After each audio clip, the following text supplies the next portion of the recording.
Na primeira semana do ano, o Brasil foi tomado de surpresa com rebeliões e massacres em presídios de vários estados. O número de mortos em rebeliões e massacres já se aproxima de 100. Foi a pior semana do sistema carcerário brasileiro desde o massacre do Carandiru, há 25 anos. O pano de fundo é a guerra de facções criminosas. Morreu um ali, ó. Morreu um já. Já morreu. Uma guerra dentro das cadeias.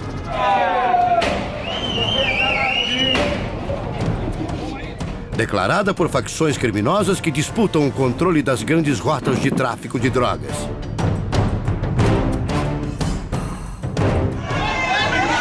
Os criminosos gravam o massacre com os próprios celulares. Exibem as armas para o acerto de contas. 4 rebeliões em 3 estados diferentes. O maior número de mortes desde o massacre do Carandiru em São Paulo em 1992. A primeira semana do ano expõe a fragilidade do sistema prisional do Brasil. Mas quem são e como agem as facções que assustam o país?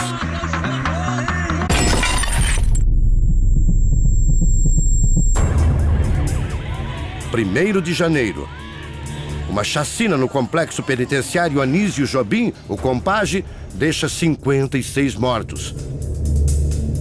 Um massacre que traz à tona a brutalidade da facção criminosa, apontada por especialistas como a 3ª maior do país, a Família do Norte. Tudo indica que a ação da facção criminosa foi muito bem planejada. Enquanto eles começavam a matança, a ação, a rebelião no presídio principal, no presídio ao lado houve uma rebelião um pouquinho antes. E toda a polícia, todo mundo foi mobilizado para aquele onde acontecia a rebelião. Ou seja, para desviar a atenção para a matança, para a chacina. A primeira rebelião aconteceu entre os detentos do regime fechado. Eles fizeram um buraco em um dos pavilhões, por onde receberam diversas armas e invadiram a galeria ao lado, com presos do regime semiaberto. 184 detentos fugiram pulando os muros. Um deles chegou a postar fotos nas redes sociais para comemorar a saída. Enquanto alguns fugiam, presos de outra ala do presídio tinham um objetivo claro: matar integrantes de uma facção rival, o primeiro comando da capital, facção com origem em São Paulo que conseguiu se expandir por todo o Brasil. Logo depois, 12 funcionários do presídio foram feitos reféns. A tropa de choque cercou o local e começou uma negociação. O juiz Luiz Carlos Valois participou da transação. Todos os presos que morreram na rebelião já tinham morrido naquele momento que eu cheguei. Então o foco era liberar os reféns funcionários que estavam dentro da penitenciária. Fez algumas reivindicações mínimas de não perder banho de sol, da polícia de choque não entrar, de não ter transferência para a penitenciária federal. Segundo o juiz, as autoridades não concordaram com as condições impostas pelos presos. Mesmo assim, eles liberaram os reféns e começaram a tirar os corpos. Os presos tiraram os corpos de dentro da penitenciária. Não foi a polícia, não foi o IML, foi os presos. A ousadia dos criminosos foi tanta que eles filmaram a ação, cortando cabeça, esquartejando corpos, imagens que não podemos mostrar na televisão. E depois disso tudo, tem imagens também deles comemorando o feito, comemorando a carnificina. FDN, que comanda, meu irmão. Descida. Nas imagens, eles não demonstram qualquer preocupação de serem identificados. Este delegado da Polícia Federal explica que a crueldade é uma marca da facção. Mesmo antes de integrarem a organização, eles praticavam muita violência nos seus pequenos delitos, ou nos delitos, não pequenos delitos não, mas nos delitos praticados por pequenos grupos. E trouxeram essa cultura também para o seio da organização, da facção criminosa. O jornalista Wilson Lima conversou com um dos reféns. O agente penitenciário, que prefere não se identificar, conta que testemunhou mais de 30 mortes. Tudo na nossa frente aí, segurando a gente aqui.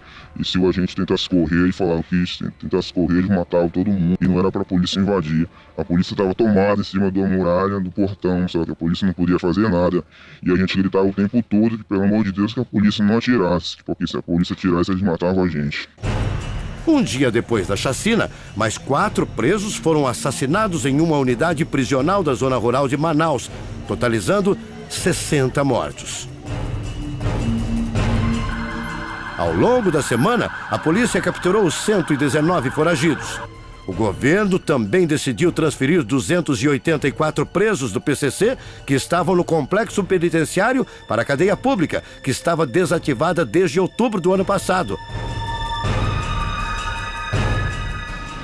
Mas o que parecia ser um lugar seguro acabou em nova tragédia. Nesta madrugada, um motim destruiu parte das celas e mais 5 pessoas foram assassinadas. Pelo menos 3 corpos decapitados. A facção criminosa Família do Norte, também chamada de FDN, controla boa parte do tráfico de drogas da região. O FDN, é o que comanda, meu irmão. Em 2015, a afiliada da Record TV em Manaus fez uma série de reportagens especiais sobre a organização.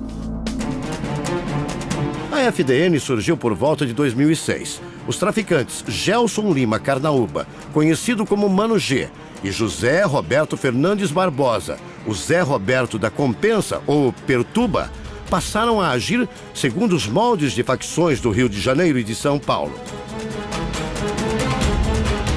O primeiro passo foi elaborar um estatuto próprio, com regras de hierarquia, disciplina e conduta. Cerca de 2 anos após a criação da Família do Norte, a nossa equipe esteve no município de Tabatinga, na tríplice fronteira entre Brasil, Peru e Colômbia. Acompanhamos a prisão de 2 pistoleiros chamados de xerifes da FDN. Todo mundo que a gente conversa aqui fala quem é o cara que faz a pistolagem, que mata. Todo mundo fala, o mais famoso é o Machuca. Você sabe da sua fama? Sabia não. Na época, Jaime Machuca e Jorge Moçambite da Silva tinham participado da execução de um policial peruano. Com exclusividade, mostramos Moçambite no hospital, se recuperando de uma bala no tórax. Ele confessa a participação no crime. Você é responsável pela morte do policial peruano? Sim. Hoje, os pistoleiros cumprem pena numa prisão de segurança máxima. Ao longo dos anos, os criminosos criaram uma rede complexa, como uma empresa, cargos bem distribuídos, divisão de tarefas e lucro, e se expandiu pelo norte e nordeste do país. O pesquisador Luiz Fábio Paiva estudou a organização. Ele afirma que a FDN unificou pequenos grupos criminosos e dividiu o comércio de entorpecentes por região. Temos que pensar numa rede de serviços, de trocas, de práticas que vão se conectando. Então, o grande trabalho dessas organizações é criar um modo de pensar e de agir dentro do mundo do crime que vai fortalecer essas conexões. Segundo a polícia, hoje a FDN tem mais de 200 mil integrantes no Brasil e no exterior. Para controlar todos os membros, foi criado um sistema de organização por fichas como esta. Aqui estava discriminado o nome do integrante, o padrinho, as funções e quanto deveria pagar para a FDN. Era a chamada caixinha. O objetivo era arrecadar R$1 milhão por mês. Em 2009, o Zé Roberto, ou Pertuba, foi preso. Mas isso não foi um problema. Ele seguiu comandando a FDN de dentro da cadeia, rodeado de mordomias. Quem conhece a história do traficante Pablo Escobar na Colômbia, lembra-se que ele patrocinava um time de futebol, o Nacional de Medellín. Aqui em Manaus aconteceu algo parecido. O José Roberto Barbosa, o Pertuba, líder da organização criminosa Família do Norte, também patrocinava um time de futebol do bairro dele, o bairro Compensa, o time Compensão. O time de futebol era só uma das formas de demonstrar poder. A facção também organizava bailes funk e festas luxuosas. Mas o esquema começou a ter problemas em abril de 2014. A Polícia Federal do Amazonas apreendeu R$200 mil escondidos em um aparelho de ar-condicionado em uma lancha que navegava no Rio Solimões. A partir daí, as investigações revelaram o esquema de operações da FDN. Mais de um ano depois, a Polícia Federal deflagrou a Operação La Muralha, que cumpriu 127 mandados de prisão, muitos contra as principais lideranças da FDN, incluindo os fundadores da facção. A polícia descobriu que a FDN tinha um acordo com o Comando Vermelho, facção dominante no Rio de Janeiro. Segundo o relatório da Polícia Federal, a aliança foi fechada dentro do Presídio Federal de Campo Grande, no Mato Grosso do Sul, onde estão detidos Gelson Carnaúba, da FDN, e o traficante Caçula, do Comando Vermelho. Caçula, também conhecido como Marcinho VP. Em uma conversa interceptada pela polícia, Perturba afirma: "Nós da FDN temos uma aliança, mas nós, conselheiros, temos toda a autonomia referente às nossas decisões dentro do estado do Amazonas, onde predomina nossa facção Família do Norte." Esta cela, dentro do complexo penitenciário Anísio Jobim, funcionava como o escritório da FDN. Aqui, os criminosos deixaram clara a aliança entre a Família do Norte e o Comando Vermelho. Mas a FDN não tem a mesma boa relação com outros líderes do tráfico, como mostra o repórter Afonso Mônaco. Uma coisa é clara: os massacres nos presídios do norte do país representam mais um capítulo na guerra de facções criminosas. E o objetivo é o controle da rota de tráfico de drogas e armas da região. A chamada Rota Norte é o caminho das drogas entre as fronteiras de Brasil, Peru e Colômbia. Os rios Negro e Solimões são usados para levar insumos para os países vizinhos e trazer de lá a cocaína, que será distribuída para o Brasil e o resto do mundo. A rota é controlada pela FDN e cobiçada pelo PCC.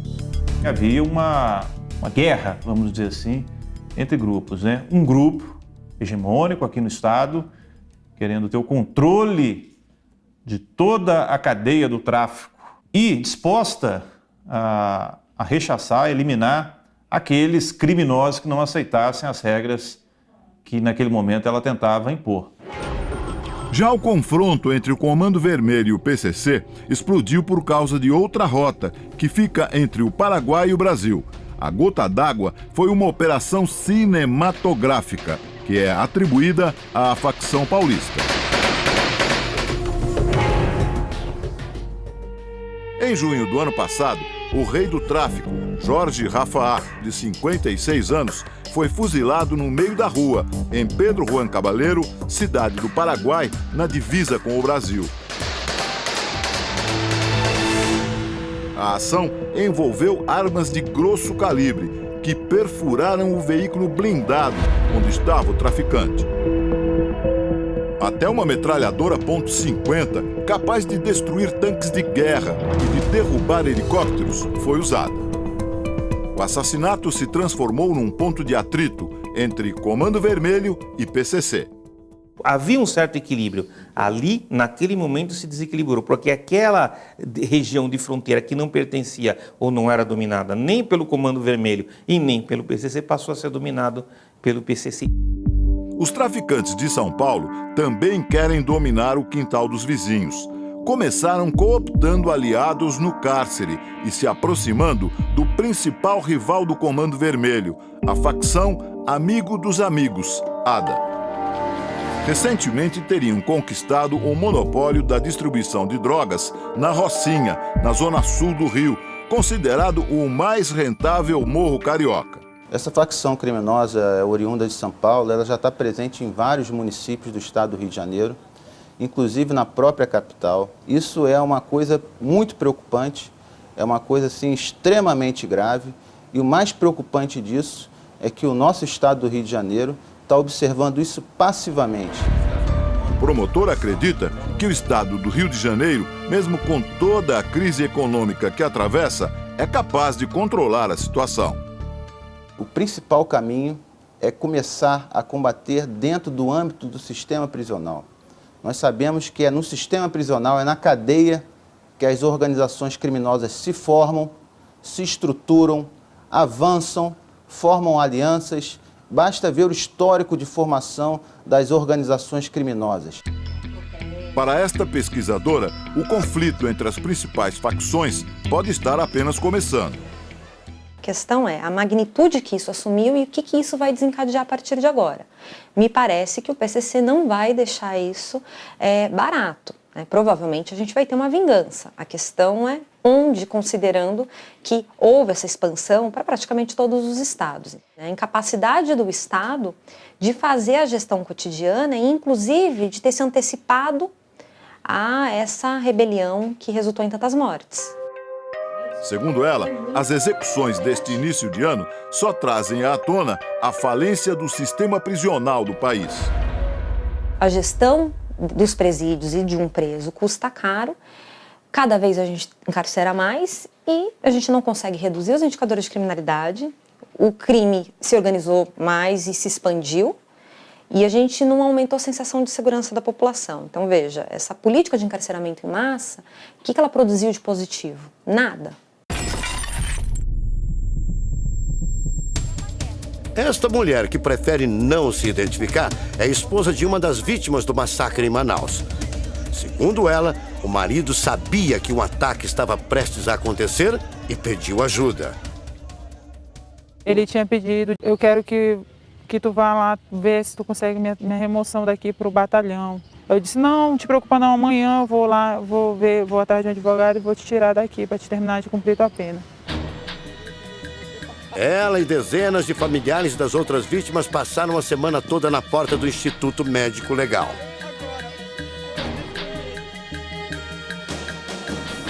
Esta mulher reconheceu o filho nas imagens divulgadas na internet. Mesmo ele podia dever o que devesse para a justiça, mas se ele estava lá e estava pagando o que ele tinha feito, ele não merecia a morte, não. A última informação é de que o IML conseguiu identificar 37 corpos. Segundo os peritos, a demora se deu tanto pela condição de deterioração dos corpos, como pela falta de estrutura do Instituto. Quem manda na cadeia é preso, não é Estado, não é a polícia nem ninguém, são os presos, bandidos. Os bandidos que comandaram a chacina publicaram nas redes sociais uma foto onde aparecem exibindo facões, pistolas e até um rifle calibre 22. A mulher, que prefere não se identificar, conta que chegou a levar um celular para o marido. O esquema funcionava através de propina para os agentes penitenciários. Hoje, como meu marido morreu, eu vou falar. Eu já botei telefone para dentro. Você colocou o telefone para dentro? Botei. Como é que era o esquema e quais os valores? Olha, era o celular, a gente tinha que dar o celular para eles e mais R$200 para botar para dentro. Para quem você dava esse dinheiro? Para os próprios agentes penitenciários. R$200 Isso. por celular. E o celular. Arma? Arma, R$1.000 para entrar. Parte do complexo penitenciário Anísio Jobim operava por parceria pública-privada. Mas o secretário Pedro Florencio Filho admite que o Estado também é responsável pela chacina. Responsabilidade de todos nós, Gerson. Da secretaria, da empresa que administra o sistema prisional, porque em algum momento houve alguma falha. O que nós fizemos quando assumimos a secretaria? Melhorar o procedimento da revista, mas ainda assim tem uma questão lá dentro, uma massa carcerária querendo algo, e aqui do lado de cá, pessoas que permitem, que vendem, que se corrompem, né? Corrupção que colabora para a entrada de celulares e armas nas cadeias de todo o país. Este vídeo foi gravado por detentos do presídio Romero Nóbrega, em Patos, no sertão da Paraíba. As imagens mostram um dos criminosos portando uma faca e outro segurando uma arma. A rebelião aconteceu na última quarta-feira e deixou 2 mortos e 2 feridos. Segundo a polícia, o motivo foi uma briga entre facções pelo domínio do tráfico local. No dia seguinte, Roraima viveu o 3º maior massacre em presídios da história do país. 33 presos foram mortos na penitenciária agrícola do Monte Cristo durante a madrugada.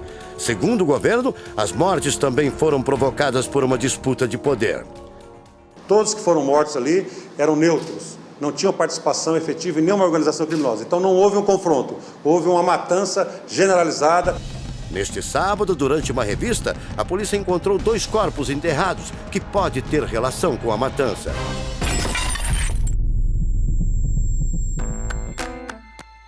Três dias depois do massacre em Manaus, o presidente Temer falou do assunto pela primeira vez e causou polêmica ao usar a palavra acidente.